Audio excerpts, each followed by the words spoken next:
A forgotten temple is swallowed whole by the roots of a strangler fig. This is not the whole story of the Khmer Empire, only its most famous postcard. Beyond the iconic towers of Angkor Wat lies a civilization of staggering power, built on secrets that have been swallowed by time and jungle. I want to take you on a journey into the heart of 25 dark mysteries that define this lost world. By the end, you will see the Khmer Empire not as a static ruin, but as a living, breathing enigma of vanished cities, unexplained technology, and rituals that chill the blood. What forced an entire mountain capital to be abandoned overnight? Why would a sacred white elephant be ritually drowned? We are peeling back layers of stone and legend to find the answers. What do you believe is the greatest threat to a civilization's memory? The story of the Khmer Empire begins not on the plains of Angkor, but on a mountain shrouded in mist. For centuries, local legends spoke of a sacred city hidden atop Phnom Kulen, a plateau considered the birthplace of the empire. These were dismissed as mere myth until a technology that sees through trees changed everything. Airborne lasers called LiDAR pierced the dense jungle canopy and revealed the ghostly grid of streets, canals, and temple foundations of a vast urban center. This was Mahendraparvata, the mountain capital founded by the god King Jayavarman II. It was the first true capital of the Khmer Empire, the place where the cult of the divine king was established. Yet here lies the first profound mystery. This grand, planned city, built with immense effort on a difficult mountain terrain, was inhabited for a shockingly short time. Why would an empire abandon its very first capital almost as soon as it was built? The archaeological evidence paints a haunting picture. We see grand temples left unfinished, their sandstone blocks never fully carved.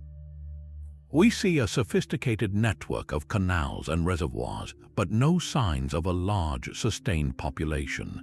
It is a city frozen in its infancy, a blueprint for an empire that decided to build its masterpiece somewhere else. So what happened? One theory points to the land itself. The mountain soil was thin and infertile, unable to support the massive population a capital requires. Perhaps the grand water management system failed, leading to a swift ecological collapse. Another theory is strategic.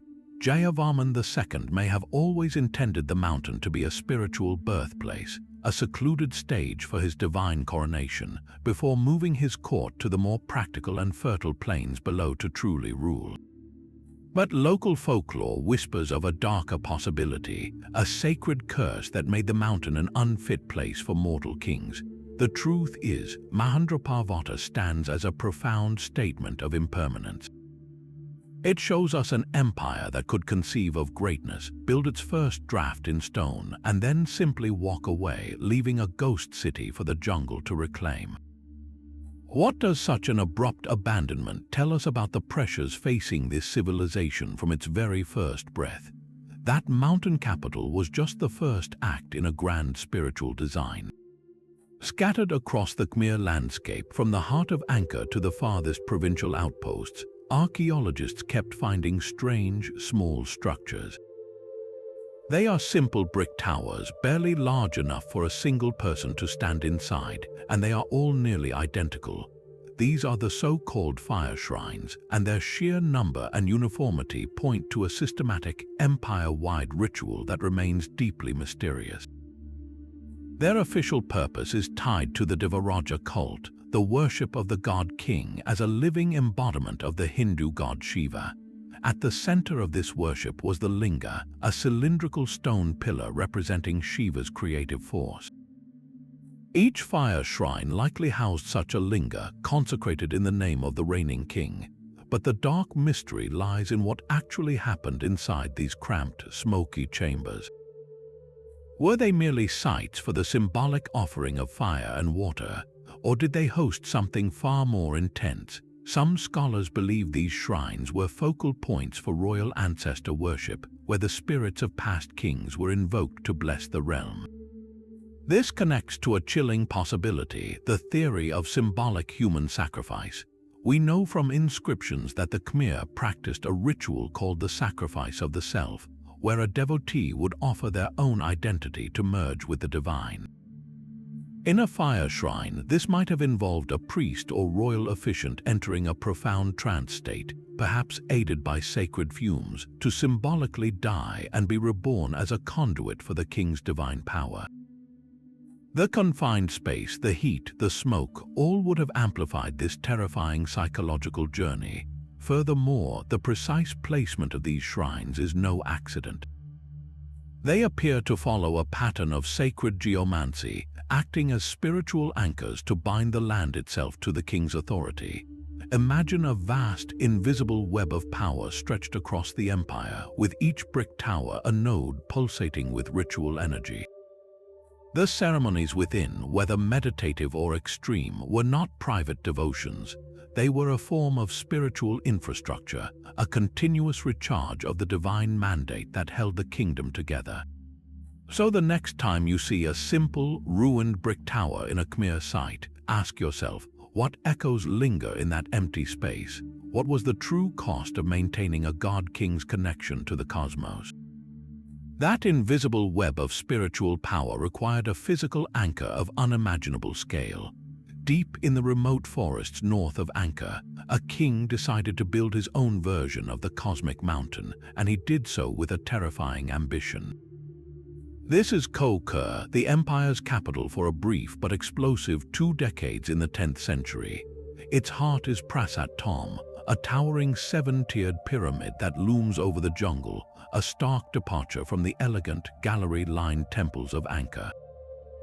It feels less like a temple and more like a statement of raw, uncompromising power. The climb to its summit is a steep ascent, each tier a step closer to the heavens, and it leads to the greatest megalithic mystery of the Khmer world. At the top once stood a single, colossal stone linga. This was no ordinary sacred pillar. Ancient inscriptions give it a name, the Linga of the Lord of the Threefold World, and describe it as the largest in the kingdom.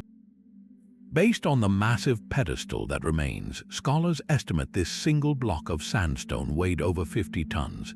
Now picture that, a 50-ton, meticulously carved cylinder of stone, quarried from mountains over 30 miles away through dense, roadless jungle. The engineering question is staggering. How did they move it? The standard answer involves elephants, rollers, and immense human labor. But at this scale, in this terrain, the logistics border on the supernatural. Did they use a system of canals and barges during the flood season, floating the stone for part of its journey? Or was there a lost technique, a forgotten principle of leverage and transport that we simply cannot reconstruct? The mystery of the stone is matched by the mystery of the king who ordered it. Jayavarman IV was a usurper who moved the entire imperial court to this isolated site. The architecture of Koh Ker is brutal and imposing, filled with fierce guardian statues and a sense of overwhelming force. This has led many to wonder if Koh Ker represents a different, more esoteric and militaristic school of Khmer thought. Was this king, ruling from his remote pyramid, emphasizing a more direct, terrifying form of divine kingship? The colossal linga atop that man-made mountain was not just a religious symbol. It was a spiritual weapon, a battery of concentrated power meant to dominate the landscape and the cosmos. Then, as suddenly as it began, the Koh Ker experiment ended. The capital moved back to Angkor, and the jungle began its slow reconquest. That 50-ton linga is gone, likely looted centuries ago, leaving only an empty pedestal pointing to the sky. Its disappearance is a final, fitting layer to the enigma. We are left with the sheer, intimidating bulk of the pyramid and a single, haunting question. What kind of belief, or what kind of fear, drives a civilization to achieve such a staggering, isolated feat of engineering, only to walk away from it forever? The Pyramid of Koh Ker stands as a monument to concentrated imperial power, but other Khmer mysteries are scattered and anonymous. High in the mist-shrouded peaks of the Cardamom Mountains, far from any known royal highway, lies a discovery that defies easy explanation.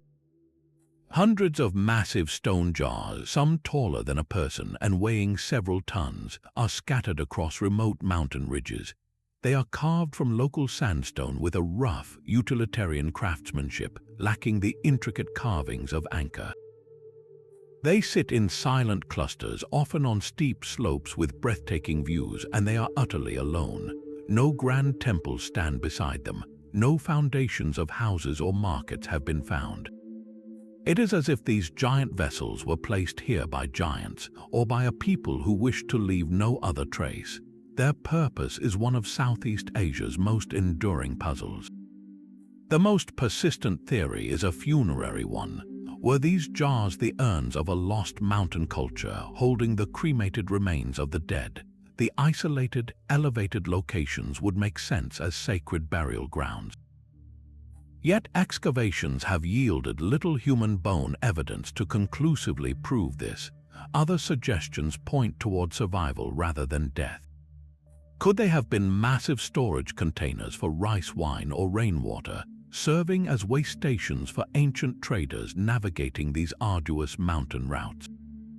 The logistics of carving and positioning such heavy jars for mere storage, however, seems extraordinarily difficult. A darker, more visceral possibility connects to a practice known as excarnation. In some cultures, bodies were left exposed to the elements, often in raised locations, so that flesh could decompose or be cleaned by scavengers, leaving only the bones for final burial. The giant jars in this theory would not hold whole bodies initially. They might have been used to collect the purified bones after this process was complete. This would explain the jars' imposing size, their placement in high, remote areas, and the lack of associated living quarters. It paints a haunting picture of a ritual journey where the deceased were carried into the clouds for their final transformation. The profound mystery is not just what the jars were for, but who made them and why they chose such profound isolation. These are not the artifacts of a centralized god-king obsessed with legacy. They feel like the remnants of a separate tradition, a mountain people who interacted with the Khmer world but followed their own spiritual compass. The complete absence of settlements suggests these sites were purely ritual landscapes visited only for ceremonies concerning the dead. Every jar is a question mark carved in stone. Were they the endpoints of forgotten pilgrimages or silent witnesses to a form of burial the lowland empire never recorded? Their solitude in the clouds makes them feel less like abandoned objects and more like permanent guardians of a secret we have yet to fully understand. From the silent mountain jars we descend into a fortress of stories where stone seems to weep with forgotten violence. Banteay Chhmar, the citadel of the cat, is a sprawling, labyrinthine ruin on Cambodia's remote northwestern frontier. It is one of the largest temple complexes ever built by the Khmer Empire, yet it is shrouded in an aura of profound misfortune that locals speak of in hushed tones. They call it the Cursed Temple, and its modern history gives that folklore a chilling weight. In the early 20th century, a team of French conservators, captivated by its beauty, attempted a daring restoration. They carefully dismantled sections of its iconic bas-reliefs to transport them to safety. The endeavor ended in catastrophe. The convoy of trucks carrying these sacred stones was ambushed, the sculptures were lost or shattered, and several of the conservators met untimely, tragic deaths. To the local community, this was no coincidence. It was the temple's vengeance, a curse activated by the disturbance of its sacred, slumbering stones. This reputation colors every visitor's experience. The air feels heavier here, the silence more profound, as you walk through galleries choked with rubble and courtyards open to the sky. The architectural heart of the mystery is a breathtaking and strangely unique bas-relief. While Angkor Wat celebrates military processions and Hindu epics, a gallery wall here presents a serene, colossal figure of the Bodhisattva Avalokiteshvara, the embodiment of compassion. But this is no ordinary depiction. The sculpture shows him with not 2, not 4, but 32 arms radiating around him like a spiritual sunburst. Each hand holds a different implement, a symbol of his boundless ability to aid suffering beings. Why here? Why this extravagant, singular focus on compassion in what was clearly a militarized border fortress?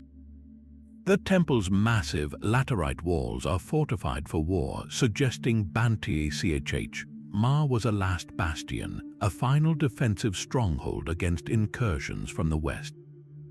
This juxtaposition is haunting. Was this temple a spiritual armor, a place where the empire's boundary was protected not just by soldiers, but by the stone-carved compassion of a deity? Or does the multi-armed figure represent a desperate, final plea for mercy in a place that knew relentless siege and bloodshed?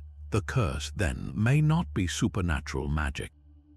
It may be the lingering echo of the violence this site witnessed. Inscriptions speak of a brutal invasion that sacked the temple, of sacred images defiled and treasures looted. The stones themselves bear the scars of systematic pillaging, with countless faces of devotas and gods carefully chiseled off to be sold. The tragic fate of the French conservators feels like a continuation of this pattern, a modern chapter in a long story of loss.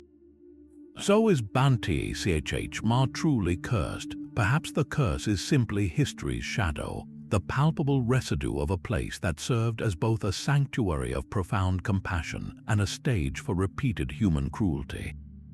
When you stand before that serene, multi-armed figure surrounded by fortifications, you are standing at the very crossroads of the Khmer soul, where the highest spiritual ideals met the darkest realities of a crumbling frontier.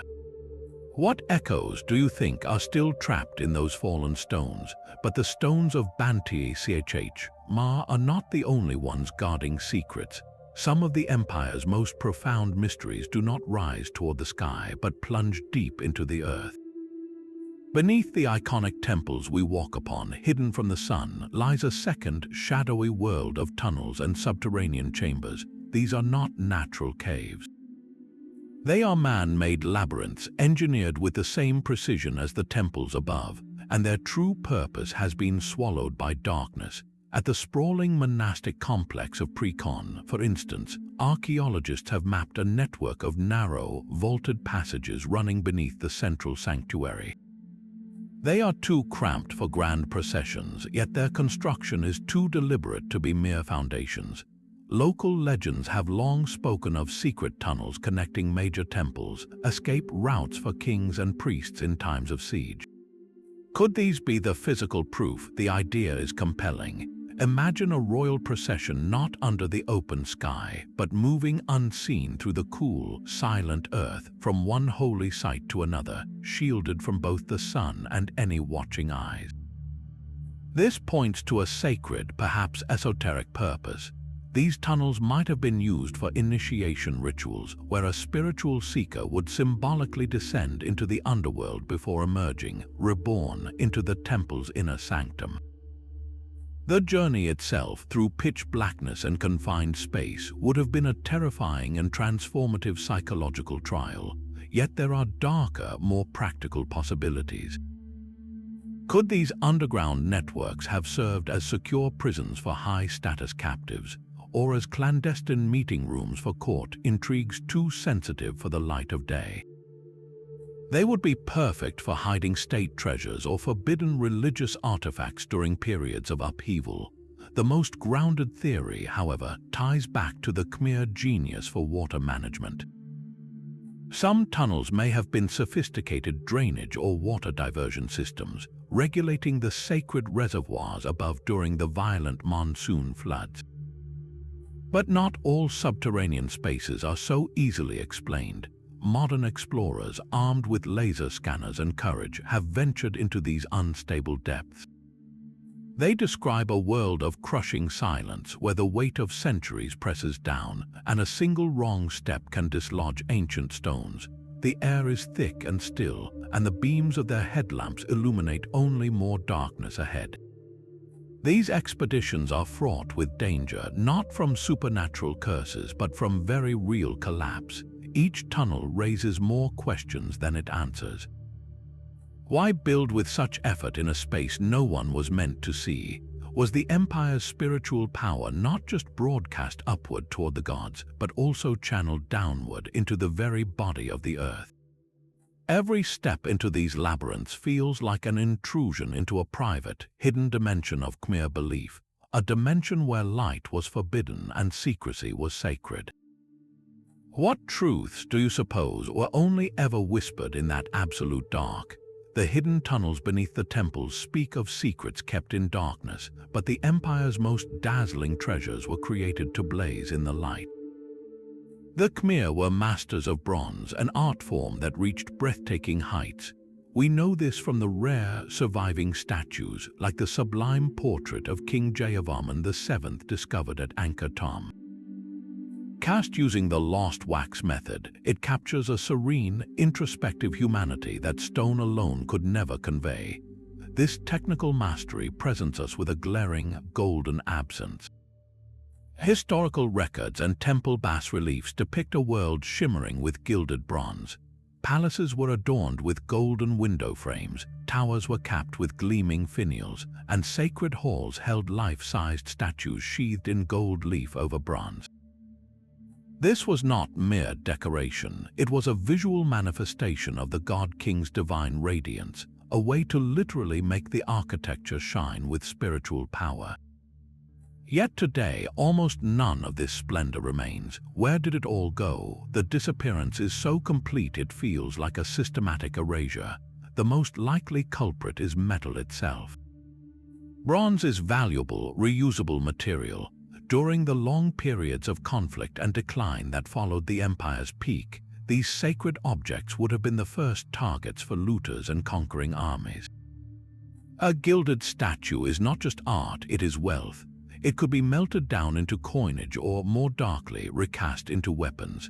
The very bronze that once formed a king's compassionate smile could have ended up as a spearhead or a cannonball. This cycle of creation and destruction is a sobering reality of history, yet the possibility of ritual concealment offers a more tantalizing mystery. Could the Khmer, seeing the end approaching, have hidden their most sacred bronzes to protect them from defilement? There are legends, never proven, of sealed underground chambers and weighted caskets sunk into the deepest temple reservoirs. The idea of a royal hoard, a final treasury of gilded deities and regalia, lying forgotten in a waterlogged pit or beneath a collapsed gallery, continues to drive both archaeologists and treasure hunters. This vanished opulence forces us to reimagine the empire not in the muted tones of weathered sandstone, but as it truly was, a civilization of brilliant, reflective surfaces designed to catch the sun and mirror the heavens. The empty pedestals and bare walls we see today are not how it was meant to be. They are the aftermath, the silent negative space where glory once stood. So we are left with a ghost of gold, a phantom brilliance we can only reconstruct in our minds, guided by the stone carvings that show us what was lost. What does it mean for a culture's most luminous achievements to be the very first things its successors destroy? That phantom brilliance of lost gold finds its echo in a story carved across an entire wall. The most famous bas-relief in all of Angkor Wat stretches for nearly 50 meters, a breathtaking panorama of celestial conflict known as the churning of the ocean of milk. At first glance, it is a magnificent depiction of Hindu myth. Two opposing teams, the benevolent gods and the malevolent demons, grasp a giant serpent coiled around a mountain. They pull back and forth, churning the cosmic ocean to produce the elixir of immortality. It is a tale of cooperation between enemies for a divine prize. But to look deeper is to sense a darker, more complex allegory pulsing beneath the stone. This is not merely a story about gods, it is a cryptic blueprint for power. The churning itself is an act of violent, controlled chaos. The mountain grinds the ocean floor, releasing not only the elixir but also terrible poisons. The Serpent King, used as the churning rope, vomits venom from the strain. The entire cosmos is wrenched into motion, threatening to tear itself apart for a single drop of perfection. Could this be a metaphor for the Khmer state, The empire was a machine of astonishing productivity, building temples and feeding cities, but that output required immense sustained effort. Was the churning a symbol for the extraction of labor and resources from the populace, the often brutal process that transformed the raw material of the kingdom into the immortal legacy of stone? The gods and demons, though opposed, are identical in their posture and effort. This hints at a more unsettling political reading. The Khmer court was no stranger to intrigue, usurpation, and civil strife. The relief might symbolize the necessary, if tense, alliance between different factions, royal families, priestly orders, military leaders, all pulling together to generate the elixir of stability and divine favor, even as they remained inherent rivals. The poison that emerges first is a critical detail. Before any reward comes toxicity. This mirrors the alchemical process where base materials must be broken down, purified through dangerous procedures to achieve transformation. Perhaps the churning represents the spiritual path of the god-king himself, an ordeal of extreme psychological and ritual struggle required to distill his mortal self into an immortal deity. The violence is not incidental, it is essential. The mountain rests on the back of the turtle king, Khmer, an avatar of the god Vishnu who ensures the foundation does not shatter. This suggests the entire terrifying operation has a divine sanction, a cosmic necessity. So when a Khmer king gazed upon this wall, did he see a myth or did he see a manual?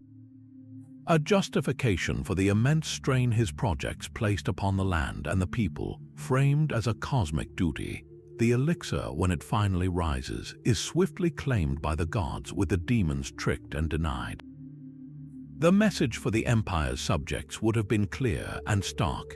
The ultimate prize, immortality and divine order, belongs only to the righteous, and the struggle to produce it, no matter how brutal, is a sacred war. The relief thus becomes a stone mirror, reflecting not just a story from the heavens, but the very real, grinding tensions between ambition and cost, cooperation and conflict, that churned at the heart of the empire itself. What other truths might lie hidden in plain sight, disguised as mere decoration? The churning for immortality finds a startling counterpoint in the empire's most humane mystery. In the twilight of its power, a king embarked on a building campaign not of conquest but of compassion. Jayavarman VII, the great builder king, ordered the construction of over 100 structures known as Aragaizala, or hospital chapels, across his realm. These were not grand temples to gods, but quiet, standardized complexes dedicated to healing. Each followed a precise blueprint, a sanctuary building flanked by a library and a medicine preparation hall, all centered around a sacred reservoir. They stand as the world's first known state-sponsored, nationwide healthcare system, a staggering act of royal charity carved in laterite and sandstone. But within their orderly walls lies a profound and unsettling question. What exactly was healing in the Khmer mind? The term hospital is a modern label that may obscure a much more complex and darker reality. These were not secular clinics. The central shrine invariably housed an image of the medicine Buddha, Baishajyaguru, a deity whose worship promised liberation from physical and spiritual suffering. Healing, therefore, was a holistic endeavor where prayer and potion were inseparable. The library would have held palm leaf manuscripts on herbal lore, astrology, and sacred mantras. The reservoir provided clean water, but it was also a sacred pool, likely used for ritual purification. So were these places of advanced medieval medicine, or sanctified hospice centers where the primary treatment was spiritual preparation for death. The potential medical practices are a fascinating puzzle. Inscriptions speak of teams assigned to each chapel, including doctors, pharmacists, cooks, and even rice farmers to supply the kitchens. This suggests a practical, nutritional approach to care. Herbal remedies derived from the rich Cambodian flora would have been standard, with knowledge possibly exchanged with Indian Ayurvedic or Chinese traditions. But did their skills extend further? Could Khmer surgeons using bronze tools have performed basic operations, set bones, or treated wounds? It is possible, but no surgical instruments have been definitively linked to these sites. This absence points to the other, more enigmatic side of their work. For ailments with no clear physical cause, the diagnosis would have been spiritual. Illness was often seen as demonic possession, a moral failing, or planetary misfortune. Treatments then would involve exorcisms, astrological corrections, and the chanting of powerful sutras to drive out the invading entity. The line between pharmacy and exorcism was blurry at best. This leads us to the chapel's most haunting potential function, quarantine. In an age before germ theory, contagious diseases like leprosy or plague were terrifying and incomprehensible. The Aragayazola, placed strategically along roads and at city gates, would have been ideal isolation wards. The afflicted could be removed from the community, given palliative care and spiritual solace, but ultimately contained. The library's astrological texts might have been consulted not to cure, but to determine if an outbreak was a celestial punishment.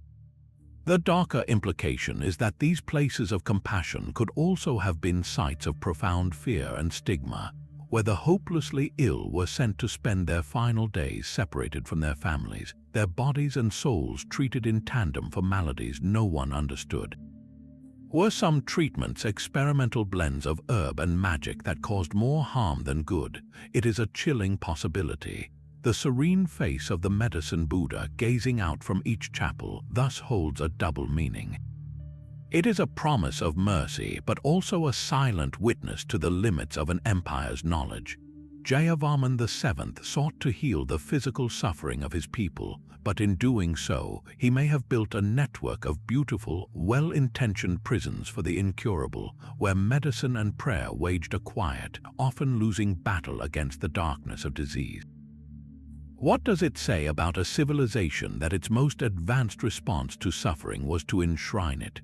While the hospital chapels spoke a language of public mercy, the empire's true voice was often carved in stone, meant for an audience of gods and kings. Thousands of inscriptions cover the doorframes and stelae of Khmer temples, a vast library etched in Sanskrit and Old Khmer. We read them as historical records, lists of donations, and royal proclamations, assuming their meaning is laid bare for any literate soul.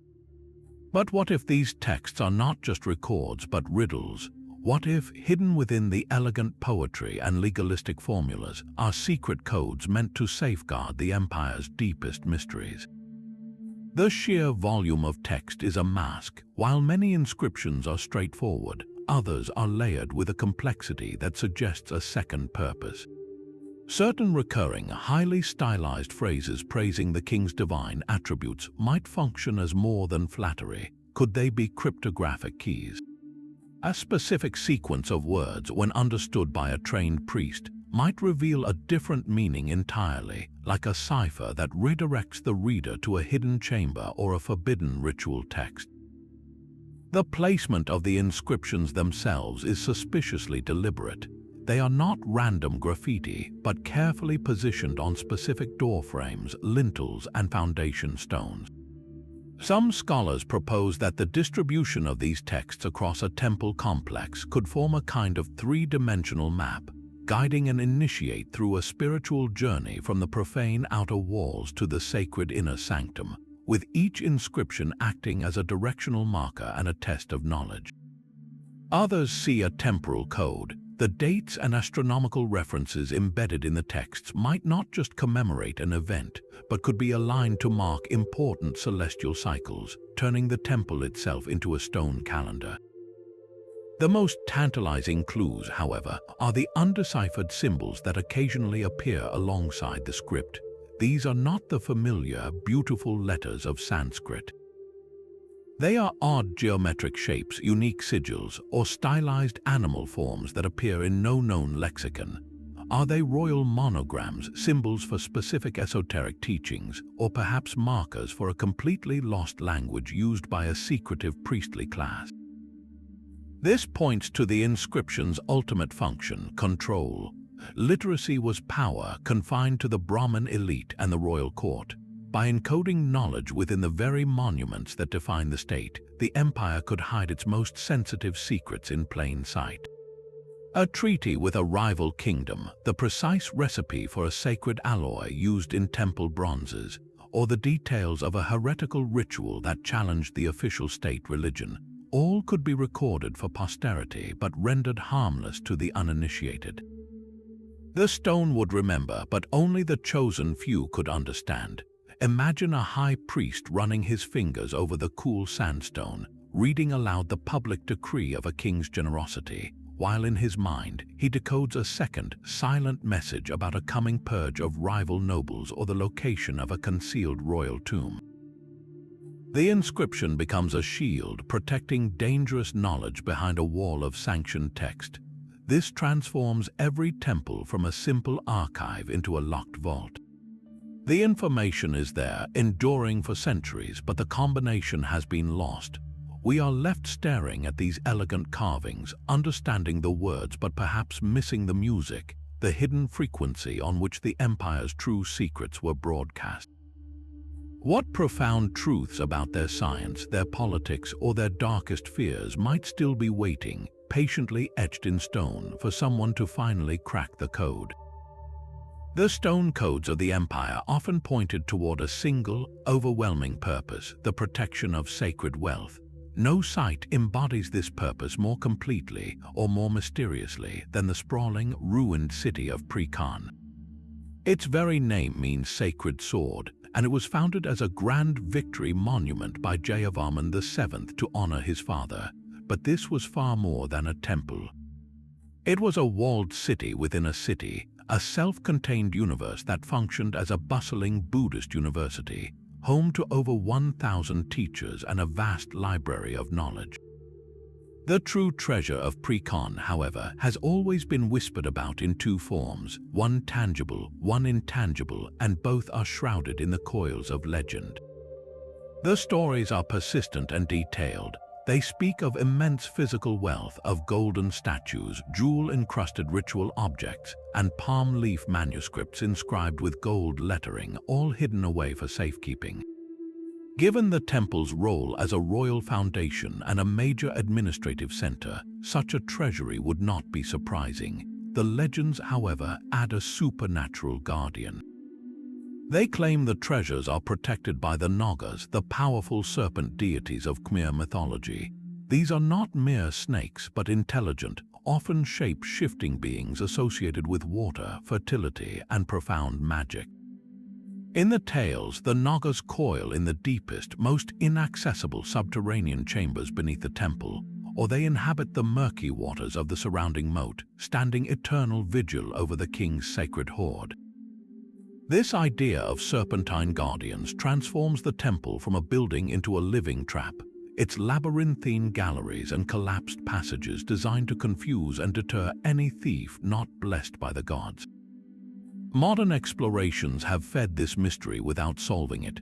The temple is a chaotic maze of collapsed galleries, hidden courtyards, and choked passages, a perfect physical counterpart to the legends. Efforts to map its full extent and search for sealed chambers have been ongoing for decades. While no legendary vault of gold has been discovered, archaeologists have found tantalizing clues like deep, well-like shafts and structural anomalies that suggest spaces below the main floor level. The central sanctuary itself is a puzzle, a rare circular building now home to a large, sacred termite mound, as if the earth itself has risen to claim the holy space. Each emptied chamber and each blocked corridor only deepens the question: was the treasure here and was it taken? The most likely answer is a sobering one. Given the temple's prominence and its successive occupations over centuries, any physical treasures of gold and gems were almost certainly looted long ago, melted down or scattered by the very cycles of war and decline that consumed Angkor. The real, enduring treasure of Preah Khan may have always been the intangible one. This was a university, a repository for the empire's accumulated wisdom. The true gold was the knowledge held in its library, the teachings of philosophy, astronomy, medicine, and law passed from master to student. That wealth of thought written on perishable materials would have been the first casualty of fire, humidity, and time. The Nagas then become a powerful metaphor. They guard not a chest of jewels but the elusive, fading memory of the empire's intellectual soul, a treasure far more valuable and infinitely more fragile than any metal. The temple's greatest secret may be that its vaults were never empty, but filled with a silence that was once profound scholarship, a silence now guarded only by stone and story. What wisdom, lost forever, might those serpent spirits still be protecting in the dark? The serpent guardians of lost knowledge watched over a kingdom already in its twilight, but what final blow could shatter an empire of stone? A different kind of evidence is now emerging from the soil itself, one that points not to a dramatic siege, but to a silent, creeping horror. In recent years, archaeologists working on the outskirts of the great urban sprawl of Angkor have uncovered something grim and deeply unsettling: potential mass graves. These are not the orderly, individual burials of a functioning society. They are pits containing multiple sets of human remains, interred with little ceremony, often in positions suggesting a hasty, desperate effort to dispose of the dead. The pattern is chillingly familiar to historians of catastrophe. The graves are often located away from formal temple grounds in peripheral areas, as if the normal rituals for the dead had completely broken down under an overwhelming tide of mortality. Soil analysis around these sites adds a forensic layer to the tragedy. Samples reveal unusually high concentrations of phosphates and other organic markers, the chemical ghosts of decomposition on a massive scale. This is not the signature of a single battle, which would be more localized. This is the stain of a sustained, widespread dying event. The timeline of these burials, based on carbon dating, clusters ominously in the 14th and 15th centuries, the very period when Angkor's central power was unraveling. For a long time, the collapse was blamed on a straightforward narrative: invading armies from the neighboring kingdom of Ayutthaya sacking the city and forcing a retreat. But these graves tell a more complex and terrifying story. War leaves its own evidence: broken weapons, burned structures, and trauma on bones from blades and arrows. While some of that exists, the mass graves suggest a different, more indiscriminate killer. This has led scientists to a haunting hypothesis: did a major pandemic, possibly the Black Death, reach the heart of the Khmer Empire? The Black Death, caused by the bacterium Yersinia pestis, swept across Asia and Europe in the 14th century, killing an estimated 1/3 to 1/2 of the population in its path. Historical records from China and India document its horrific progress. While no contemporary Khmer text explicitly describes such an outbreak, the empire was deeply connected to the vast trade networks of the Indian Ocean. Ships carrying silks and spices could just as easily have carried infected rats and fleas into the bustling ports of the Mekong Delta, from where the contagion would have spread inexorably inland along the empire's magnificent roads and canals. The social and economic impact would have been apocalyptic. Angkor was a masterpiece of human coordination, requiring a vast, healthy workforce to maintain its intricate hydraulic system of canals and reservoirs.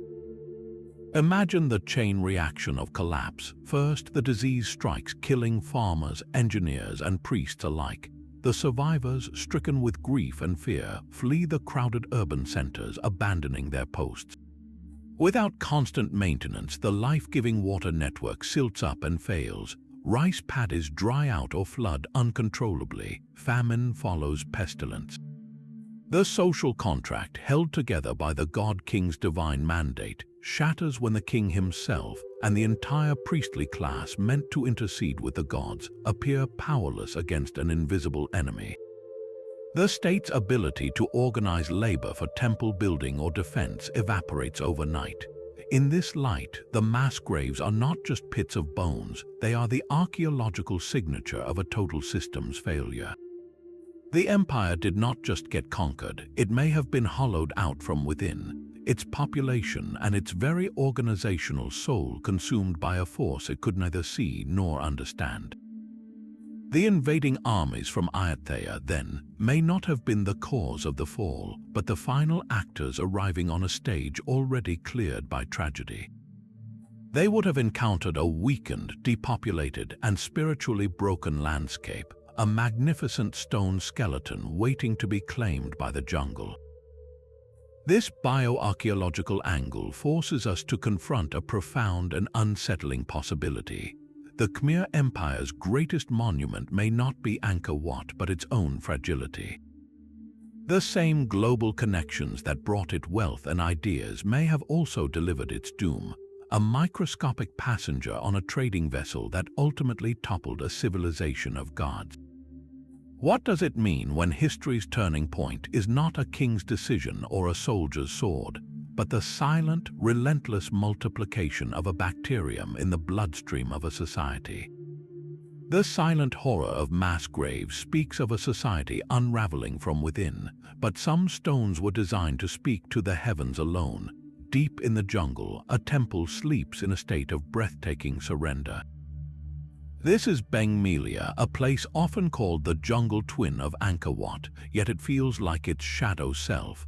Where Angkor Wat is restored and understood, Beng Melia is a magnificent chaos of collapsed galleries and towering strangler figs, its sandstone blocks tumbled like the toys of a giant. It possesses a profound and unsettling silence, for unlike nearly every other major temple, Beng Melia has yielded almost no inscriptions. No king claims it. No date marks its birth. It is a nameless, wordless monument, and this absence is the first layer of its mystery. Its layout, however, is not chaotic at all.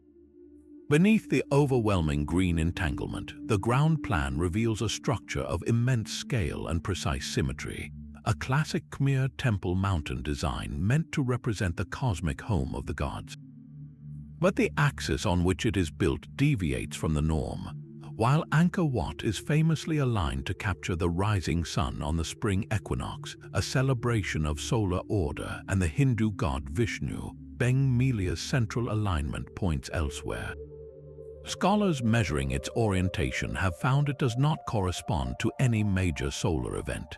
This has led to a compelling theory that Beng Melia was built to track something more elusive, the lunar cycle or the path of specific stars. The moon, with its shifting phases and association with tides, darkness, and change, was linked to more unpredictable, often darker forces in mythology. A temple aligned to lunar extremes or to a star like Sirius, whose heliacal rising marked the monsoon, would serve a different purpose.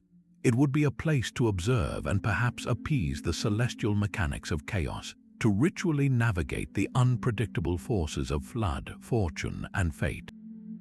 Was this a temple dedicated not to the stable, life-giving sun, but to the capricious gods of the night sky? The jungle's complete conquest of the site adds to this aura.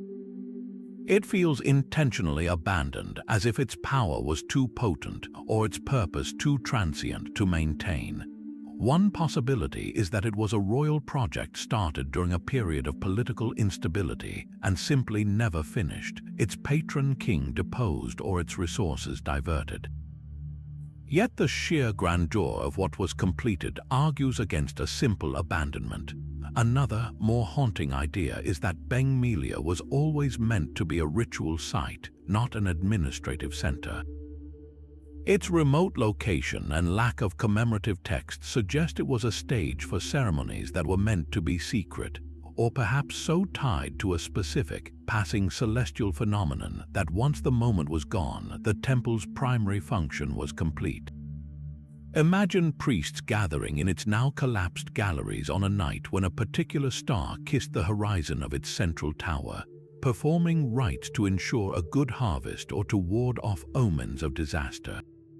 When the empire's faith later shifted decisively toward Buddhism, with its focus on inner enlightenment rather than cosmic alignment, such a place may have been seen as a relic of an older, more occult world and left to the elements.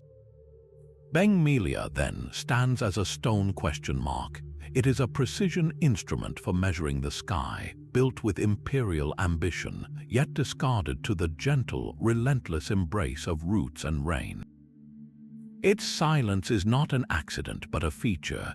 It guards the secret of what was truly worshipped here, whether it was the moon's pale light on stone, or the empire's own fear of the dark, unpredictable universe it sought to control.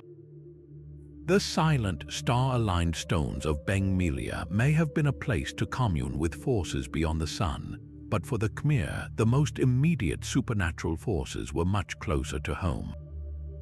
They lived in the stones of the land itself, and they carried the faces of the recent dead. This was the world of the Neek Ta, the powerful, territorial ancestor spirits, a belief that wove through the grand state religion like roots through a temple floor. While the god-king communed with Shiva or Buddha, the everyday survival of a village, the success of a harvest, the health of a child, all depended on maintaining a delicate and often fearful relationship with these local guardians. The Neek Ta were not distant cosmic deities. They were the spirits of founders, of heroic warriors, or of individuals who died a sudden, violent death. They resided in specific places, a strangely shaped rock, an ancient tree, a bend in the river, and they demanded respect. A simple shrine of colored cloth and offerings of rice and betel nut would keep them benevolent, ensuring fertility and protection. But neglect them or violate their space, and their wrath was swift and tangible, bringing sickness, drought, or misfortune. This deep, animistic layer of belief formed the dark, fertile soil from which the empire's most official form of ancestor worship grew, the cult of the deified dead. For the king and the elite, death was not an end but a promotion. A deceased king was not gone, he was transformed. His spirit was ritually installed into a statue, a linga, or a temple tower, effectively becoming a new, localized god, a Neek Ta of the highest order. The magnificent temple mountains we see, from the pyramidal tombs at Koh Ker to the serene faces of the Bayon, were not just monuments, they were eternal houses for these deified ancestors, designed to sustain their powerful spirits for eternity. An inscription makes this explicit, calling a temple the divine dwelling of the king who has gone to the state of Shiva. This was a staggering investment in the afterlife. The resources poured into these stone homes, the endowments of land and servants assigned to maintain them, the perpetual cycle of rituals performed by thousands of priests, all served a single, ongoing purpose: to keep the royal ancestor happy, powerful, and present. But here lies the dark, psychological core of this mystery. This was not pure reverence, it was a form of spiritual taxation and control. The living king derived his authority not just from his own divine connection, but from being the chief priest and primary benefactor of a whole lineage of deified predecessors. His legitimacy was backed by an army of royal ghosts. To challenge the king was to risk angering his powerful ancestral line, inviting cosmic retribution upon the entire kingdom. This belief created a terrifying feedback loop of obligation and fear. A king had to build bigger, endow more, perform more elaborate ceremonies than his father, lest he be seen as neglecting the very sources of his power. The economic strain of this eternal competition with the dead was immense. Furthermore, what offerings truly appeased such powerful spirits? The standard ones of incense, flowers, and sacred water were a given. But some scholars, reading between the lines of inscriptions and looking at regional practices, suggest that at moments of extreme crisis, the line between symbolic and literal offering may have blurred. Was the consecration of a major temple or the eve of a crucial military campaign marked by something more potent than rice wine? The sacrifice of a prized white elephant, a living symbol of royal power and rain clouds, is recorded. The ritual drowning of such a sacred animal was a sacrifice of immense value, a desperate bargain with the unseen world. Could there have been, in the empire's darkest hours, rituals that went further, offering that which was most precious to ensure the ancestor spirits fought alongside the living? The cult of the deified dead thus reveals a society living in a permanent dialogue with its past, a dialogue charged with anxiety. The magnificent temples were not just tributes to memory, they were prisons for potentially dangerous spiritual energy, maintained at colossal cost to keep the ghosts of kings content. Every harvest that failed, every battle lost, could be interpreted as a sign of ancestral displeasure, tightening the grip of the priestly class and justifying ever more extreme devotions. The stones held more than history, they held hostages, the spirits of the fathers, watching eternally and demanding payment from their sons. The ghosts of kings demanded tribute from the land, but the land itself was a living, breathing entity with its own terrifying power. To the south of Angkor lies a vast, pulsing heart of water, the Tonle Sap Lake. It is Southeast Asia's largest freshwater lake, but it is no ordinary body of water. Each year, the monsoon-swollen Mekong River reverses its flow, pushing back into the Tonle Sap and causing the lake to quadruple in size, flooding thousands of square miles of forest and plain in a predictable annual deluge. For the Khmer, this was not a disaster but a blessing, a natural irrigation system that deposited fertile silt and created one of the world's richest fisheries. They built their civilization around this rhythm, but what if some of their settlements built too close to the water's edge were claimed by it forever? This is the theory of the sunken cities of the Tonle Sap. Modern technology is now hinting at a lost landscape beneath the murky waters. Airborne LiDAR, which sees through forest canopy, has mapped the lake's floodplain, revealing the ghostly outlines of what appear to be ancient canals and field systems now permanently submerged. Even more compelling, side-scan sonar, a technology that maps the lake bottom like an underwater flashlight, has detected anomalous shapes and linear patterns that look nothing like natural geology. These are the tantalizing signatures of potential structural remains, the foundations of villages, docks, or small temples, lying in the silent, sediment-cloaked dark. A sunken city here would be a time capsule of a different kind of Khmer life. While Angkor shows us the empire's imperial grandeur, a settlement under the Tonle Sap would reveal the gritty, everyday reality of the people who powered it. This would be a world of fishermen and rice farmers, of bustling riverine trade where goods from the highlands met products from the coast. We could learn about their domestic architecture, their boat designs, their tools, and their diet from the bones of fish and animals preserved in the oxygen-poor mud. It would show us not how the empire worshipped, but how it ate, traded, and adapted to one of the most dynamic environments on Earth. The dark mystery, however, lies in how these places ended up underwater permanently. The Tonle Sap's expansion is seasonal, the waters recede. For a site to be lost forever, something catastrophic must have happened to alter the landscape irreversibly. Was it a seismic event, a massive earthquake that caused a section of the lakebed to subside, dragging human settlements down dozens of feet in a single, terrifying moment? Or was it a flood of biblical proportions, a perfect storm of rainfall and surge that breached natural barriers and permanently raised the lake's baseline? Such an event would be the stuff of legend, a Cambodian Atlantis swallowed by the waters. Local folklore around the lake is rich with stories of drowned villages and vengeful water spirits, perhaps distant echoes of a real traumatic event. The silence from these potential sites is profound. Water preserves organic material beautifully, wood, textiles, even food, but it also disperses and buries. A sudden subsidence could have left structures relatively intact but deeply buried under meters of silt, hiding them from looters but also from easy discovery.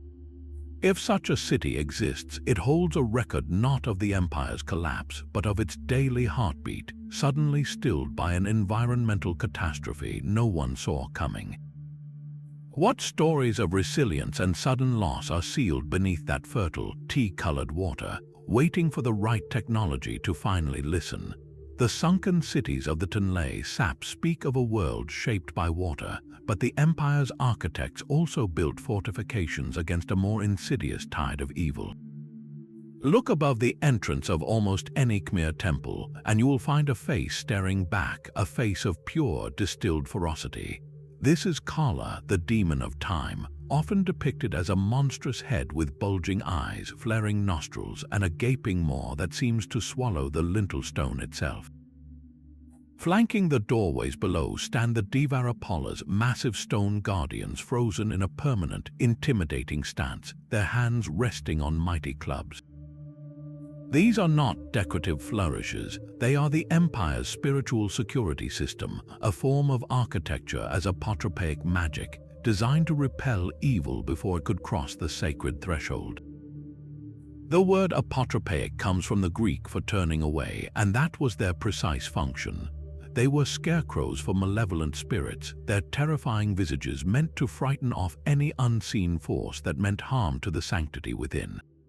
But what specific evils were the Kala and the Devarapalas meant to block? The threats were manifold and layered. First were the malevolent spirits and ghosts, the restless, hungry beings that haunted the wilderness and the night.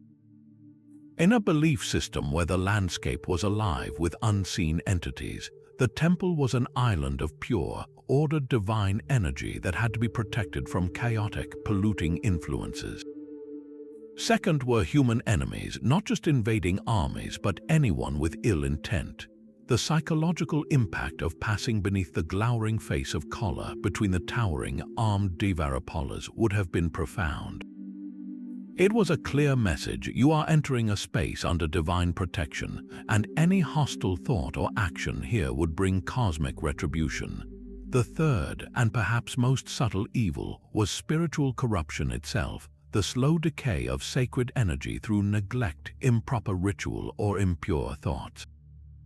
The guardians were there to maintain the temple's ritual purity, to act as filters ensuring only the properly prepared and reverent could access the divine power within.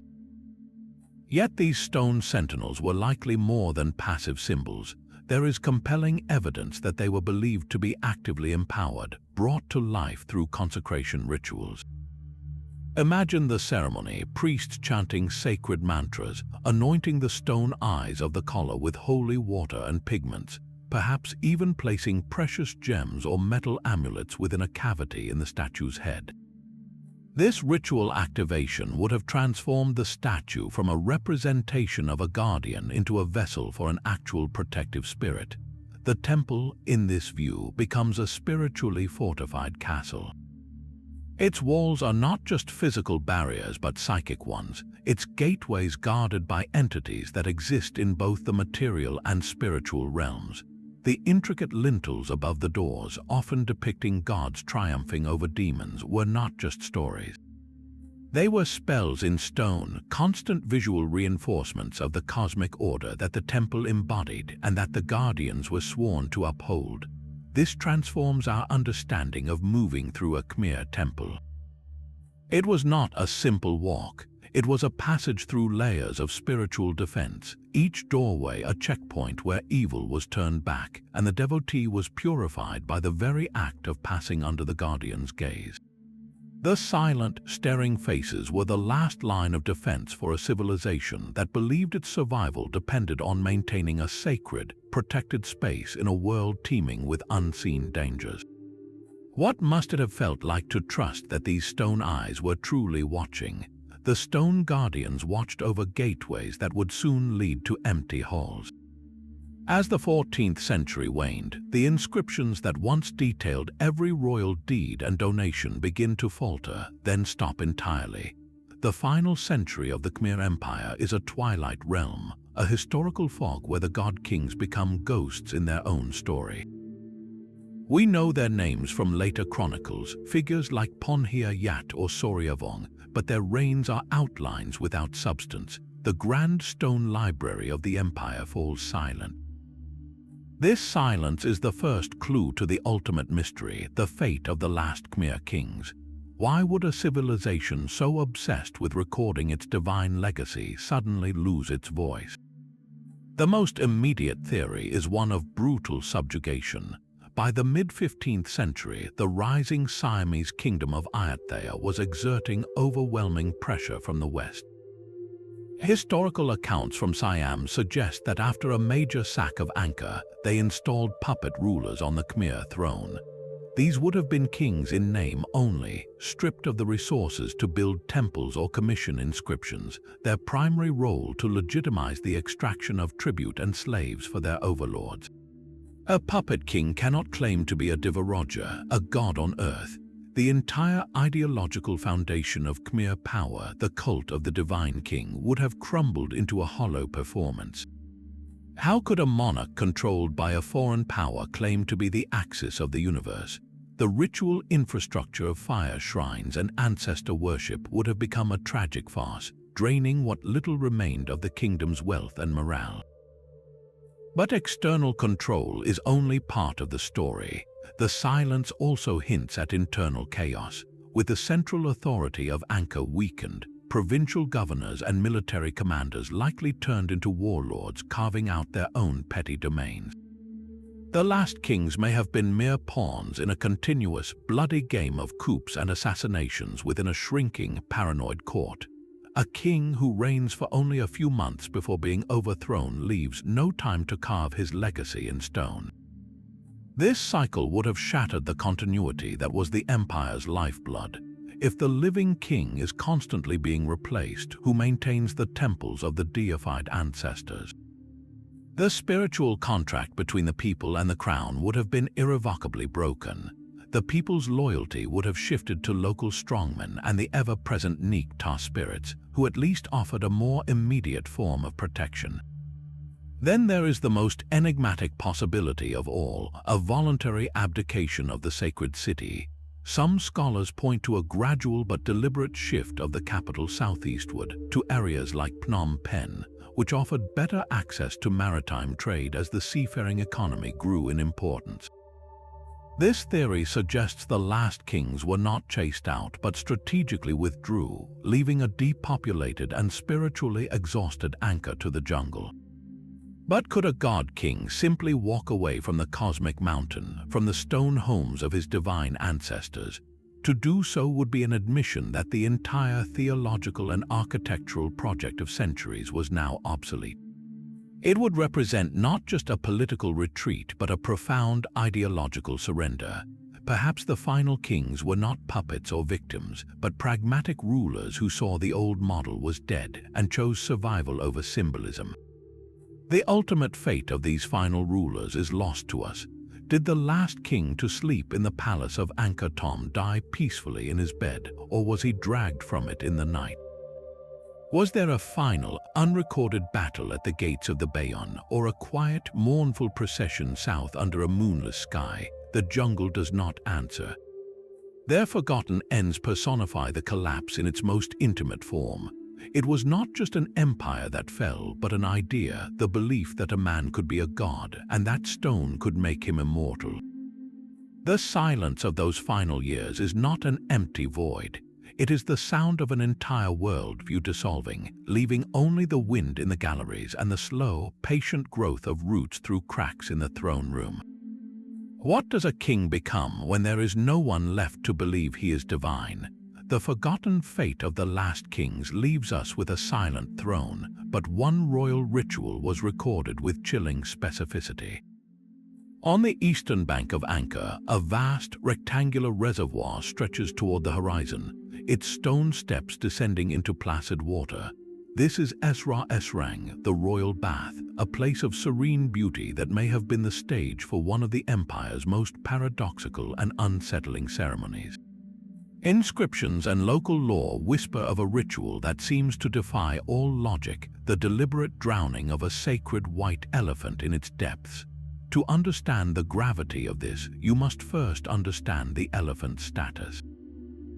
In both Hinduism and Buddhism, the white elephant is not merely a rare animal. It is a living symbol of supreme power and celestial blessing. In Hindu mythology, the white elephant Airavata serves as the mount of Indra, king of the gods, and is associated with rain clouds and fertility. In Buddhism, a white elephant appeared in a dream to Queen Maya, heralding the birth of the Buddha. For a Khmer king, possessing a white elephant was the ultimate validation of his divine right to rule. It was a walking, breathing emblem of his connection to the cosmos, a direct link to the forces that brought life-giving rain to the kingdom. It was, in every sense, a treasure beyond price. So why drown it? The very idea seems like an act of catastrophic self-sabotage, a destruction of the kingdom's own spiritual legitimacy. Yet in the context of a civilization that believed in a constant exchange with the unseen world, it begins to make a terrifying kind of sense. One compelling theory points to extreme environmental crisis. Imagine a prolonged, devastating drought. The reservoirs of Angkor sit empty, the rice fields crack under the sun, and the people grow desperate. The white elephant, symbol of rain clouds, has failed in its symbolic duty. In this scenario, the ritual drowning becomes a desperate, amplified bargain. The logic is brutal. You offer the symbol itself to the water deities, sacrificing the representation in hopes of activating the reality. By returning the rain bringer to the element it governs, you might force the heavens to respond, trading a single, precious life for the salvation of millions. Another interpretation is more political, a symbolic transfer of power. The death of a king or the ascension of a new one was a moment of profound vulnerability, a time when the kingdom's spiritual energy needed to be redirected and renewed. The white elephant, as an extension of the royal self, could have been sacrificed as a proxy for the old order, its life force released into the sacred waters to nourish and purify the reign of the new king. It was a way of making the transition tangible and absolute, a stark reset of the cosmic contract. But the darkest reading connects to chthonic deities, the gods of the underworld and the fertile earth. The Khmer worldview balanced the celestial with the subterranean. For the earth to be fertile, it required blessings from below as well as rain from above. The sacred pond of Esra Esrang, a man-made conduit to the water table, was a perfect gateway to this underworld. Drowning, the ultimate symbol of celestial power, could be seen as the most potent offering possible to these dark, fertile forces. It was a transaction of shocking imbalance, giving the brightest symbol to the darkest depths to ensure the cycle of life continued. The message was clear: even the king's most sacred possession was not too great a price to pay for the kingdom's survival. The silence of Esra Esrang today is deceptive. Its calm surface belies the profound psychological drama such a ceremony would represent. To witness it would be to see the empire's highest symbol of power and hope being willingly, ritually destroyed by the very priests who upheld it. It speaks of a moment when faith turned to desperation, when the preservation of the whole demanded the sacrifice of its most perfect part. Was this an act of profound piety, or the ultimate admission that even a god-king's magic had its limits? The water holds the answer, but it gives up only reflections. The ritual sacrifice at Esra Esrang reveals an empire willing to bargain its most sacred symbols, but other sites were fortified with a more tangible kind of power. High on the edge of a cliff, 600 meters above the plains, the temple of Preah commands a view that stretches to the horizon. This is not a temple nestled in the jungle, but a fortress of faith, built along a single, dramatic axis that climbs the mountain ridge. Its location is no accident. It guards the ancient processional route from the plains to this most sacred of mountain peaks, dedicated to the Hindu god Shiva. Yet its grandeur is matched by a glaring absence, one that speaks of a phantom army. Inscriptions carved into its stone speak plainly of large, permanent garrisons stationed here, of soldiers tasked with defending this spiritual beacon. But archaeology has found almost no trace of them. Where are the barracks to house these men? Where are the storehouses for their grain, the armories for their weapons, the cemeteries for their dead? The temple complex itself is massive, but its structures are entirely religious and ceremonial. It is as if the soldiers were expected to live in the wind or to simply materialize when needed. This void has given birth to one of the most persistent legends of the Khmer world. Local folklore insists that the temple is not undefended. it is guarded by an army of stone, the very statues and carvings that adorn its galleries. In the tales, these stone warriors, the Devarapalas and mythical heroes, will awaken from their centuries-long slumber if the temple is ever truly threatened. They will step down from their pedestals, their stone limbs grinding to life to repel any invader. This legend is a powerful metaphor for the temple's enduring, contested power. Preah Vihear sits directly on the modern border between Cambodia and Thailand, a location that has made it a focal point of intense political and military dispute for over a century. The very real, modern conflicts over this territory, with soldiers from both nations occupying trenches on the cliffs below, feel like a grim echo of the ancient inscriptions. The phantom garrison of the past has been replaced by very real, modern troops, locked in a standoff over the same stones. So who was the original, invisible army meant to defend against? The temple's formidable defenses, including steep staircases that function as fatal funnels for attackers, suggest a real and present danger. Was it rival kingdoms to the north? Or perhaps it was a defense against internal rebellion, a secure stronghold for the priestly elite should the lowland populace ever rise up? The most compelling answer may be symbolic. The army was always meant to be phantom. By inscribing the presence of a garrison but leaving no physical footprint, the kings may have been projecting an image of invincibility. It was psychological warfare carved in stone, a declaration that this sacred place was so powerfully protected by the gods that any earthly army was merely an extension of that divine will. The legend of the awakening statues completes the thought, the ultimate deterrent. Why build barracks for soldiers when the stones themselves are your eternal sentinels? Today, visiting Preah Vihear is to walk through layers of this guarded history. You pass modern soldiers, then climb through ancient gates designed for defense, all under the watchful stone eyes of deities and demons. The air is thin, the wind constant, and the sense of being on a contested frontier is palpable. The phantom army has never left. It lives on in the tension of the border, in the steadfast gaze of the guardian statues, and in the human belief that some places are worth fighting for century after century. What does it mean when a temple's greatest defensive weapon is not a wall, but a story that everyone believes? The phantom army of Preah Vihear guarded stone, but the empire's most dangerous treasures were written on leaves. Within the vast temple universities like Preah Khan and Ta Prohm, quiet libraries once hummed with the turning of pages. These were not mere repositories, they were the intellectual engines of the state, and their contents likely spanned a spectrum from the orthodox to the profoundly forbidden.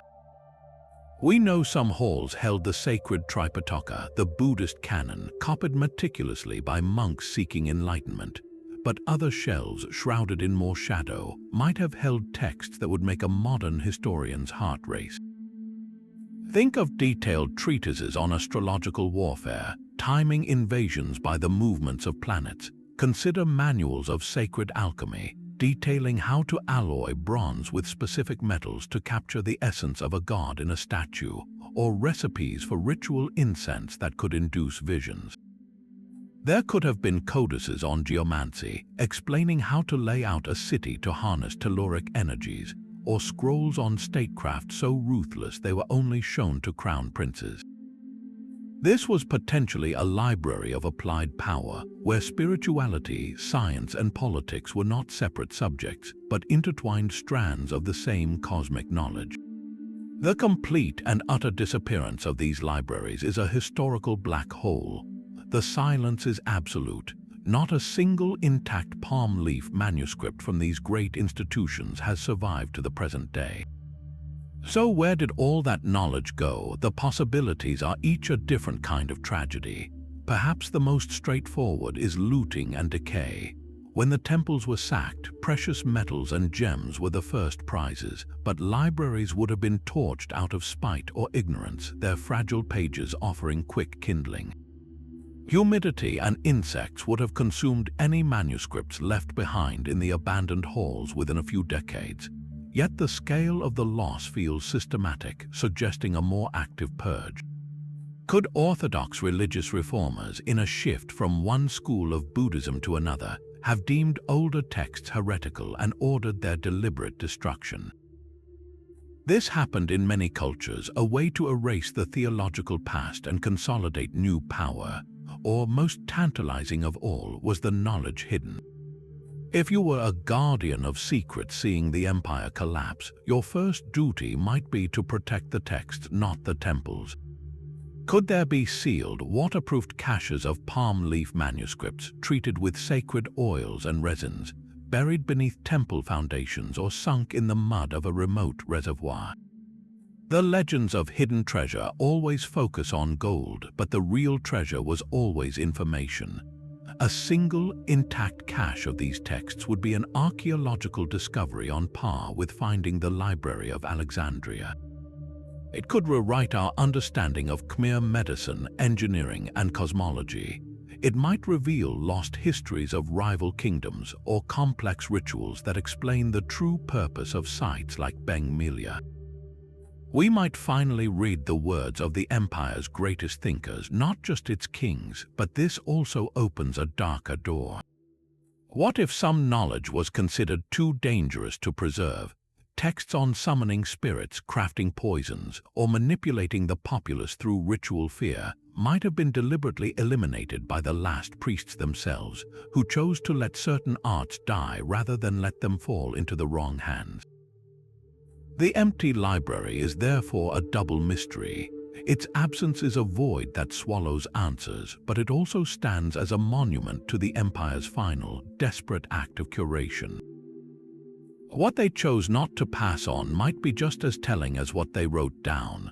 The truth is, every interpretation of a Khmer ritual or alignment we struggle with today is a guess made in the dark, a puzzle missing the instruction manual that once sat on a shelf waiting for a reader who never returned. The silent libraries leave us with a void of written knowledge, but the empire's story was not only recorded on palm leaves, it was inscribed in the very bodies of its people. Modern science is now reading this biological archive, and it reveals a mystery written in human DNA. Across Cambodia, genetic studies have uncovered a surprising pattern. The population is not a single, uniform genetic group. Instead, there are distinct clusters, subtle variations that trace back centuries, even millennia. This genetic tapestry presents a profound question. Do these differences reflect the rigid social architecture of the Khmer Empire itself? Could the DNA of a Cambodian farmer today carry a different ancient signature from that of a city dweller, echoing the vast gulf between the commoner and the court? The most compelling clue may lie in a place we have already visited, the misty plateau of Phnom Kulen, the mountain of the lychees. This was the sacred birthplace of the empire, the site of the first capital, Mahendraparvata. For centuries, it has been considered a holy site, a place of pilgrimage and spiritual retreat. But what if its sacredness served a more practical, biological purpose? Some researchers now speculate that Phnom Kulen was not just a spiritual center, but a restricted zone, a genetic reservoir for the royal and priestly elite. Think of the social structure of the Khmer Empire. At its peak, it was a pyramid of astonishing inequality. The god-king and the Brahmin priests at the apex claimed direct descent from deities. Below them were layers of administrators, warriors, artisans, and a vast base of rice farmers and laborers. Marriage within one's class, especially among the elite, would have been strictly enforced to maintain purity of lineage and divine right. If the royal court and its supporting priesthood used Phnom Kulen as a secluded ritual and administrative center for generations, it could have functioned as a relatively isolated population. Over time, limited gene flow with the common people in the plains below could have created a detectable genetic drift, a unique signature among those who lived and intermarried on that sacred mountain. This turns the landscape into a living laboratory. The mountain, with its thin soil and difficult access, was never ideal for supporting a large population. This very inconvenience would have made it perfect for an elite enclave. It was a spiritual fortress, but also a social and biological one. The common people built the empire's canals and harvested its rice, but they may have been genetically discouraged or even forbidden from settling permanently on the Lichi mountain. The rituals performed there, the consecration of the god-king, the maintenance of the royal ancestor cults, all would have been managed by a closed, hereditary group. Their distinct genetic marker, if it exists, would be the ghostly echo of that exclusivity. Today, scientists can analyze the DNA of people from communities living around Phnom Kulen and compare it to populations from other regions of Cambodia. They look for unique variants, for stretches of genetic code that are more common in one group than another. Finding such a signature linked to the mountain would be a staggering discovery. It would mean the empire's social hierarchy, its belief in a separate, divine royal bloodline, left a physical imprint that outlasted its temples. It would be a form of biological inscription, proving that the ideas of purity and class were not just abstract concepts, but living, breathing realities that shaped families for generations. This mystery forces us to look at the Khmer legacy in a startlingly intimate way. The stones tell us what they built, the inscriptions tell us what they claimed. But our own cells might tell us who they truly were and how the rigid walls of their society shaped the biological journey of a nation. What invisible boundaries drawn 1,000 years ago do we still carry within us? But the genetic legacy of the mountain is only one thread in a far larger tapestry of forgetting. A city of 1 million souls, the greatest urban complex on Earth in its time, did not simply collapse. It vanished from the world's memory. By the time the first European explorers paddled up the Tonle Sap in the 19th century, the local people spoke of a great stone city built by gods or giants in the ancient past. The explorers, seeing only jungle-covered mounds, dismissed these tales as superstitious myth. They could not conceive that the vines and trees concealed an entire metropolis. This is perhaps the darkest mystery of all, not how the Khmer Empire fell, but how it was so completely erased from conscious history, becoming a ghost story in its own homeland. The process was a slow, multi-layered vanishing. It began with a deliberate, strategic retreat, as political power and economic vitality shifted southeast to the river confluence at Phnom Penh. Better suited for the new era of maritime trade, Angkor was not so much abandoned as depopulated. The royal court and its attendant bureaucracy moved, taking with them the engine of the city. The skilled artisans, the priests, the military elite, all followed the source of patronage and protection. What remained was a skeleton crew of caretakers and a diminished population of farmers, now struggling to maintain a hydraulic system built for 1 million with only thousands left to manage it. Then came the jungle, not as a sudden invader, but as a patient, relentless reclaiming. Without armies of workers to clear canals and maintain reservoirs, the brilliant water network silted up. Rice paddies failed or flooded erratically. The forest edge, held at bay for centuries, began its silent advance. Seeds took root in the cracks of royal terraces. Strangler figs embraced temple towers. Within a few generations, the city's bones were cloaked in green, its grand causeways buried under leaf litter and soil. But the final, psychological vanishing is the most profound. For the people who stayed in the region, living among the slowly submerging stones, a cultural amnesia set in. The original purpose of these structures, the theology of the god-king, the names of the builders, all faded from common knowledge. The stones remained, but their stories transformed. Angkor Wat became the city temple, a place of Buddhist worship whose Hindu origins were forgotten. The giant faces of the Bayon became not portraits of Jayavarman VII, but the serene visages of the Buddha. The temples were no longer seen as the products of human kings, but as the work of a mythical leper king or the celestial architect Preah. This was not ignorance but adaptation. The new narratives were a way for a changed people to make sense of a landscape they could no longer explain. the old empire became legend, then myth, then a whispered rumor. The dark twist here is the fragility of human achievement. A civilization can build in stone for eternity, but it writes its history in the far more perishable medium of memory. When the institutions that maintain that memory, the schools, the libraries, the continuous cycle of ritual disappear, the stones become silent. They become riddles without keys.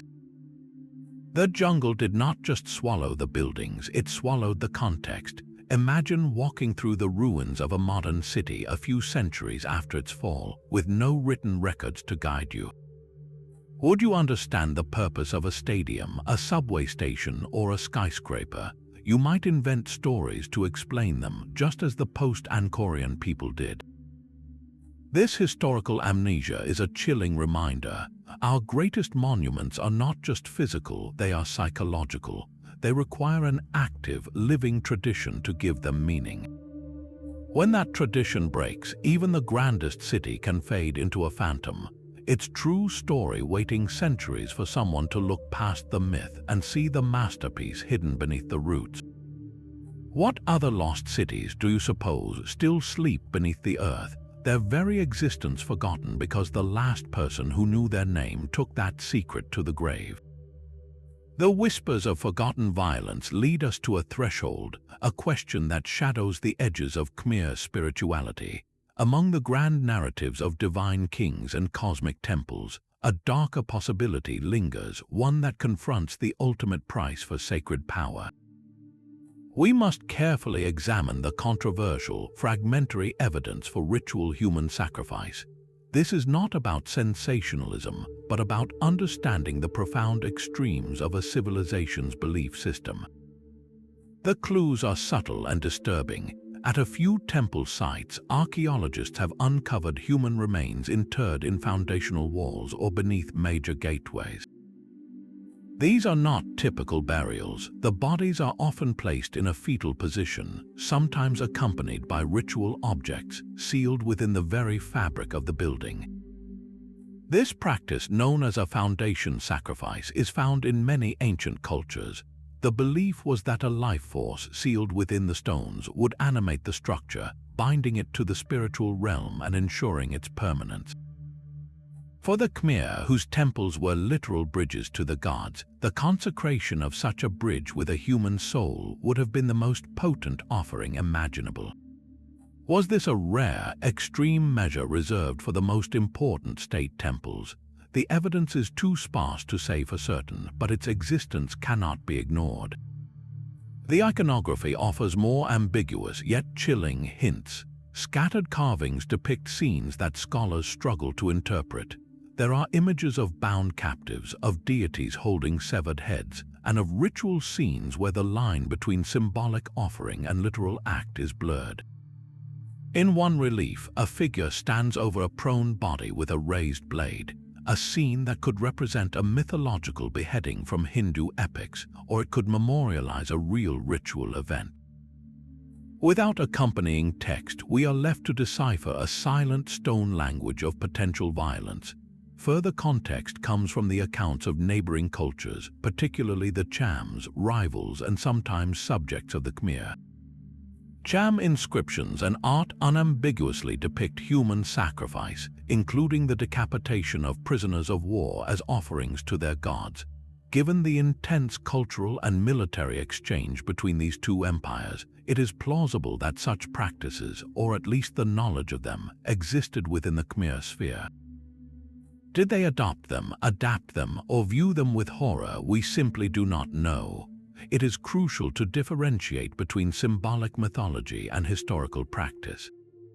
The Khmer religious texts are rich with metaphors of self-sacrifice and spiritual annihilation, the giving up of one's ego to merge with the divine.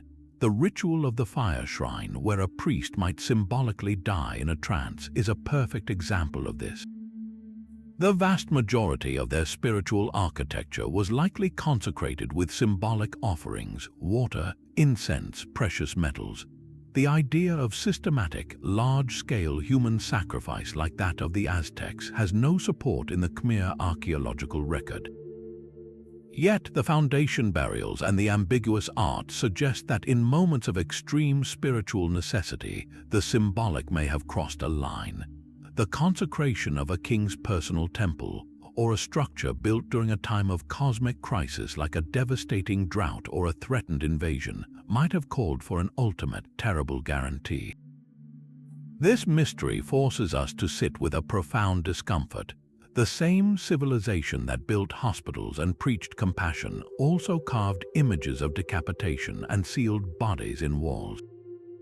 This is not a contradiction, but a reflection of the human capacity to hold both light and darkness within a single belief system. The spiritual architecture of the Khmer Empire, in its quest for absolute connection with the divine, may have reserved its darkest corners for rituals they believed could bind stone to soul, using the only currency the gods would not refuse, a life itself. What does it mean to build heaven on earth if the foundation stones whisper a name we can no longer hear? The sacred geometry of the Khmer cosmos was not confined to temples alone. It was mirrored in the water, surrounding the heart of Angkor. Vast rectangular reservoirs stretch for miles, their stone embankments holding back not just liquid but an entire worldview. These are the Banteay, the most audacious hydrological projects of the ancient world. The largest, the West Banteay, is 8 kilometers long and 2 kilometers wide, a man-made inland sea. For a century, we have admired them as masterpieces of pragmatic engineering, designed to store monsoon rain for the dry season, to irrigate rice paddies and sustain 1 million people.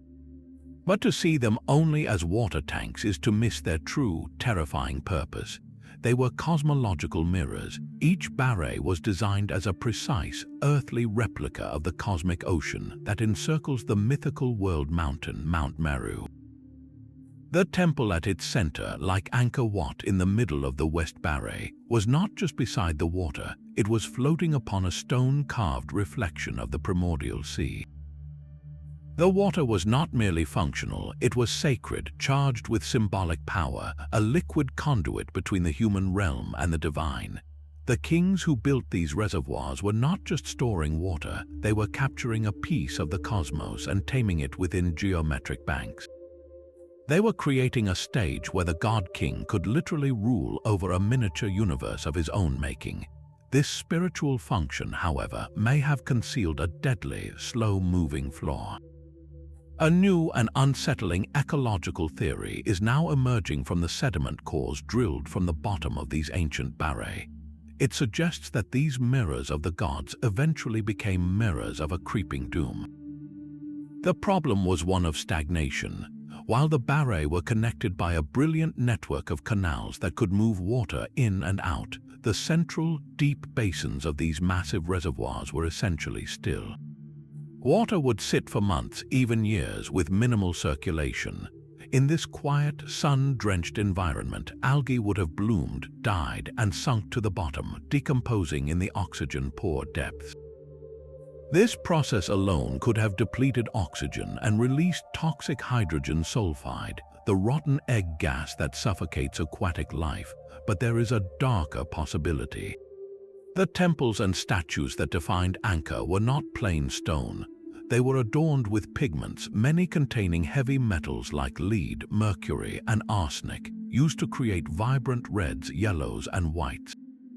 Over centuries of monsoon rains, these pigments would have slowly leached from the stone, washing into the canal network and ultimately settling into the sediment of the sacred Banteay. Furthermore, the stagnant water would have been a perfect breeding ground for parasites, like the worms that cause schistosomiasis, a debilitating disease that damages internal organs. Here lies the chilling paradox. The elite of Angkor, the royal family, the Brahmin priests, the high administrators, would have lived closest to these sacred central reservoirs.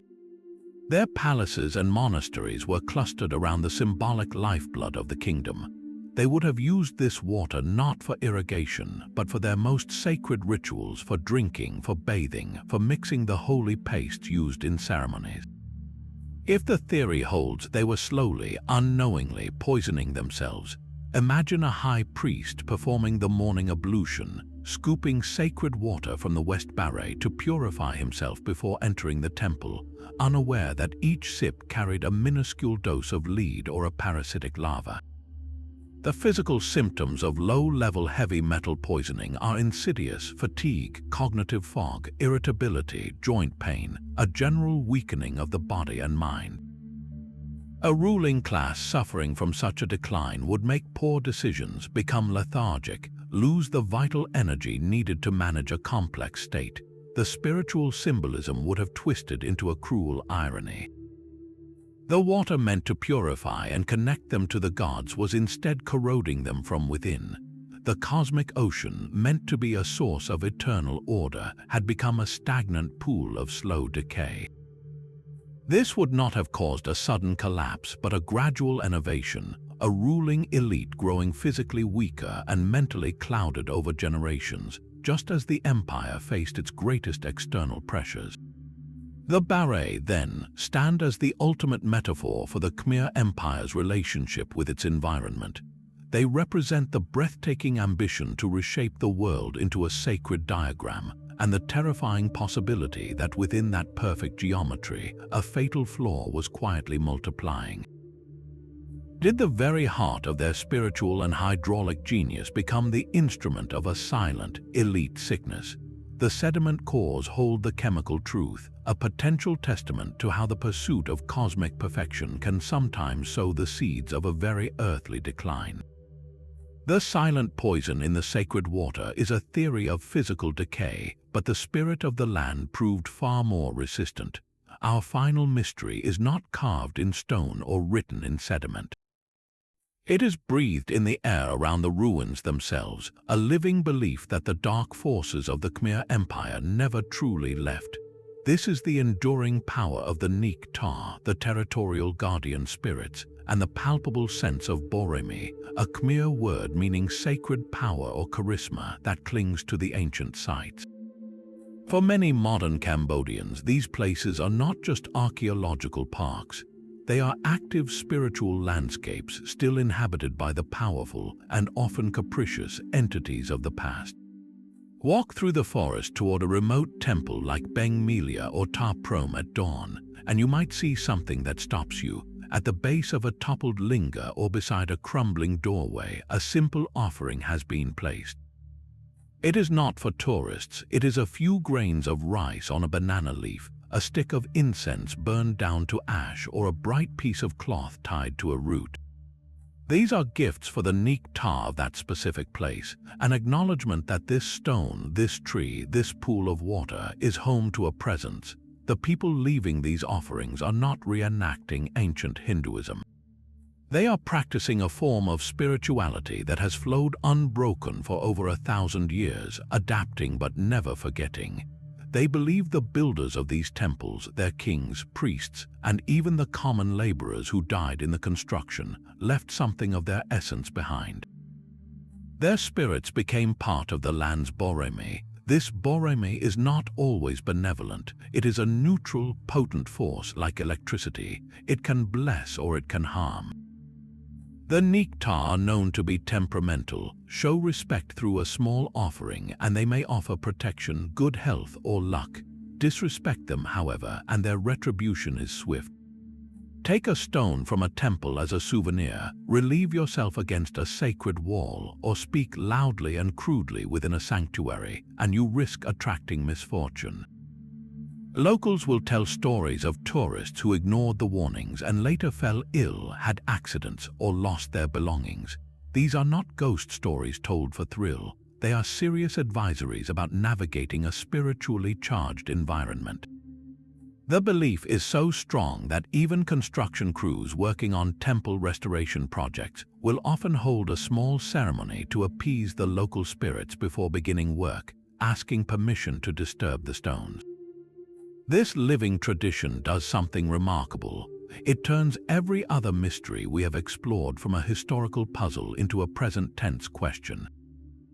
The hidden tunnels are not just empty passages, they are potential dwellings for spirits. The silent library at Preah Khan is not just an intellectual loss, its Boremi is guarded by the Nagas of legend. The mass graves are not just archaeological features, they are places where the neat tar of the unquiet dead might be especially potent. The modern Cambodian relationship with these sites creates a direct bridge between the 21st century and the empire's mystical heart. It suggests that the greatest mystery of the Khmer Empire is not how it fell, but how its spiritual worldview survived the collapse of its politics, its religion, and even the memory of its kings' names. The stones may be worn and the inscriptions faded, but the land itself remembers. It holds the imprint of the ambition, the devotion, and the fear that built a civilization. When a farmer leaves an offering at a ruined gate, he is not worshipping a forgotten god-king. He is acknowledging a simple, enduring truth that places where people have poured immense energy, faith, and sometimes suffering retain an echo of that investment. The Boremi is the accumulated spiritual weight of history, so the next time you stand in the shadow of a Khmer temple, listen beyond the silence. The wind in the galleries might sound like a chant. The dappled light through the leaves might feel like a watchful gaze. The dark mysteries of the Khmer Empire are not locked in the past. They are the lingering spirit of the land, and in the quiet faith of those who still bring it offerings, the empire's conversation with the unseen world quietly, persistently continues. 25 dark mysteries, from a mountain capital abandoned at its birth to the silent poison in sacred water, have led us through the soul of a vanished world. This journey reveals that the Khmer Empire was no monolithic block of serene stone. It was a living, breathing, and deeply conflicted civilization, a tapestry where threads of dazzling genius were inextricably woven with strands of profound fear, desperate ritual, and haunting impermanence. We have moved far beyond the postcard image of Angkor Wat's serene towers. Instead, we have walked the ghost streets of Mahendraparvata, felt the claustrophobic dread of a fire shrine, and stood beneath the glowering gaze of stone guardians tasked with repelling evil itself. We have seen an empire that could chart the stars with one temple and drown its most sacred symbol in another, a society that built hospitals while perhaps sealing sacrifices in its walls. This is the true legacy, not a frozen ruin, but a dynamic human story of ambition wrestling with ecology, spirituality bordering on terror, and power slowly crumbling under its own weight. The stones do not just whisper of kings and gods, they echo with the anxieties of farmers, the fervor of priests, and the silent collapse of a million dreams. Each mystery peels back a layer, showing us not a race of superhuman builders, but people profoundly like us, striving for order in a chaotic world, reaching for the divine, and sometimes paying a terrible price for their vision.